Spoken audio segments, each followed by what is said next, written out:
All right, so in this video, we're gonna see a Democrat Senator, John Fetterman, confessing that his own party is holding Americans hostage. Let's watch the full clip, and then I'll give you my thoughts at the end. So what are you hearing back home about SNAP expiring on Saturday? I'm saying that I will witness it firsthand. My wife, Giselle, she develops the free store in our community, and it distributes food 3 times a week. And her lines have already got longer. And now I will encounter people that have no SNAP benefits starting on Saturday, and I don't have an explanation for them. All I could say is, I'm sorry.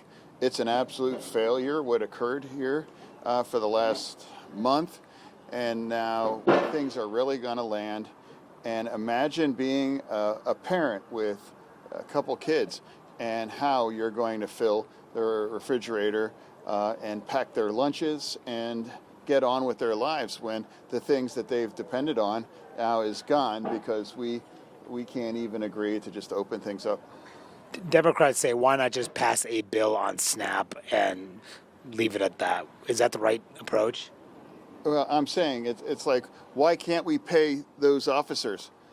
It's, you know, the world's biggest lethal military in the world has relied on a donor to pay our service members last week. I mean, that's a disgrace. I mean, what kind of message does that send to the world right now? And that's the point. I promise you, there's no hungry people in my state or in this nation that's going to be like, well, who's going to blink or who's winning and all this other things.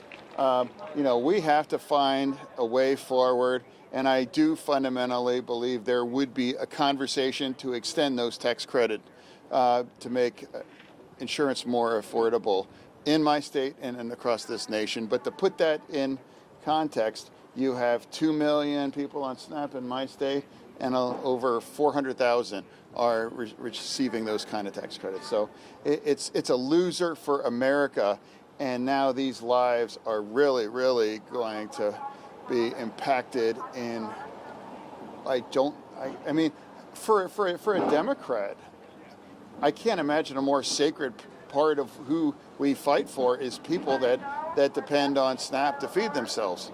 I mean, if for a Democrat, you know, we're not allowed to just open this up, I mean, then our party has bigger problems than I thought we might have already. It's like, that's not controversial. Pay everybody.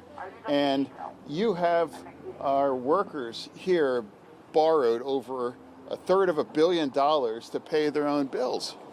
Like, it's a failure. And like I said, to all of the viewers, I'm apologizing that we can't even get our together and just open up our government. Schumer said this gets better politically every day for Democrats. What do you say to that? Yeah, well, ask the hungry people on Saturday. You know, it's like, that's the thing. You know, Americans are not leverage. This is not some game show about who's winning or whatever. It's just like we have to be better than this and just open this up. And I do, you know, talk to any number of Republicans who they agree that we have this conversation about extending these tax credits. Do you think the elections next week are going to change anything here? Do you think it'll make it harder? Or do you think the elections next week are going to change the dynamics up here? I don't. But I would be the kinds of pressure that will begin to bear next week. And what is that pressure? That pressure is Americans not able to feed themselves. You know, kids in Head Start, WIC, all of these things. That's my point. I mean, this is just no way. This is no way to continue, and it's not sustainable. And like I said, I've said this from the beginning. It's like it's a loser, and the biggest loser are Americans in the middle of this mess. This is what you call a broken clock moment, isn't it? John Fetterman is not a friend of conservatives. He's a far left guy. But what you just saw was panic.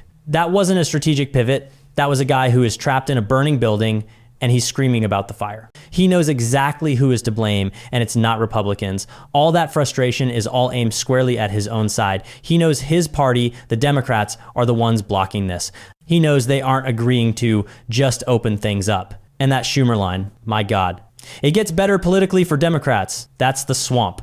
That's the entire DC mindset right there in one sentence, isn't it? They don't even hide it. Your suffering, American suffering, is leverage to them. Fetterman's response to that was everything. Ask the hungry people. He couldn't even try to defend his own leader. He folded. He implicitly confirmed that Schumer is a ghoul, that his party leadership is playing a game show with people's lives. He's validating everything we've been saying. And then the military part, a disgrace. He's absolutely right. This is what America Last actually looks like in practice. They let the United States military, our own troops, be paid by a private donor. Think about how humiliating that is. A patriot, a friend of Trump, as it turned out, had to step in and write a check for $130 million to pay our soldiers because Democrats in the Senate refused to. What kind of message of weakness does that send to the entire world? It's sickening. But the math, the hostage math he laid out, that's the part that is stunning. He literally gives away the entire game. He says, yeah, we're holding 2 million hungry people hostage in my state for 400,000 people on ACA. The cold, cynical calculation of that, he said it right out loud. You can see the identity crisis happening in real time.